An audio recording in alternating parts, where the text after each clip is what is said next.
안녕하십니까. 서초동에서 법률사무소 기준을 운영하고 있는 권충선 변호사입니다. 부동산과 관련한 분쟁으로 궁금하신 점이 있으시면 02-545-8272, 02-545-8272로 전화주세요. 그럼 제가 이렇게 전화를 받겠습니다. 여보세요? 네. 주임법 보기 그 두 번째 시간은 주임법의 뜨거운 감자, 묵시적 갱신에 관하여 알아보겠습니다. 그리고 다음 시간에는 갱신 청구권에 관하여 말씀드리겠습니다. 주임법이 적용된다면 대항력이나 우선순위와 무관하게 묵시적 갱신과 갱신 청구권에 관한 규정은 적용됩니다. 자, 묵시적 갱신. 우선 묵시적 갱신의 요건은 임대인이나 임차인이 임대차 기간이 끝나기 6개월 전부터 2개월 전까지의 기간에 갱신 거절의 통지, 계약 조건을 변경하지 아니하면 갱신하지 아니한다는 뜻의 통지를 하지 아니한 경우, 이런 경우에 묵시적 갱신이 성립합니다. 그리고 동시에 이 기간에 이기의 차임액에 달하도록 연체나 그 밖의 임차인으로서의 의무를 현저히 위반한 경우가 없어야 합니다.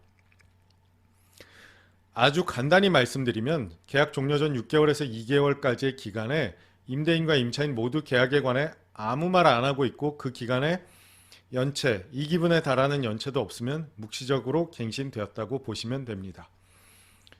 묵시적 갱신이 적용되지 않는 경우인 이기의 차임액에 달하도록 연체라는 말은 묵시적 갱신이 이루어지는 그 6개월 전부터 2개월까지의 기간에 실제로 연체가 되고 있어야 해당된다는 것입니다. 이를테면 월 100만 원의 차임인데 6개월에서 2개월 사이의 기간 동안에 200만 원이 계속 연체되어 있으면 해당한다고 할 수 있습니다.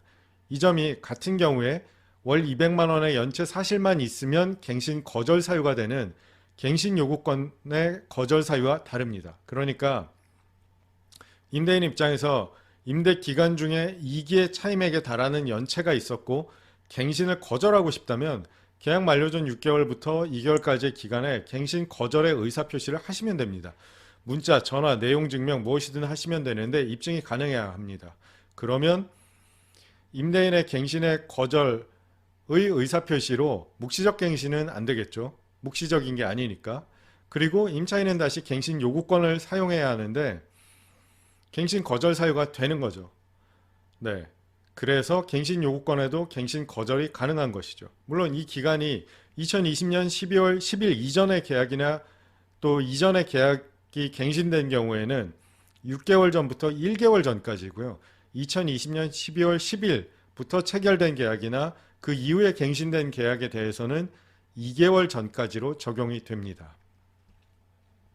묵시적 갱신은 사실 임대인에게 매우 불리한 계약입니다. 왜냐하면 임차인이 최초 1년 계약하였다고 하더라도 임차인은 2년까지로 주장할 수 있고 그래서 최초 2년, 묵시적 갱신이 2년, 게다가 갱신 청구권, 갱신 요구권까지 2년 이렇게 사용하면 총 6년 동안 처음 계약 조건으로 계속 살 수도 있기 때문입니다.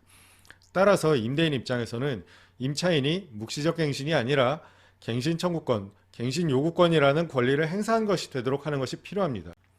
그러니까 임대인들은 항상 계약 갱신, 즉 만료 전 6개월부터 2개월까지의 기간에는 최소한 계약서를 다시 작성하시든지 아니면 기존 계약서에 이런 문구를 집어넣으시면 됩니다. 어떤 거냐면 임대인의 갱신 거절의 의사표시로 임차인이 계약 갱신 요구권을 사용하여 계약이 갱신되었습니다.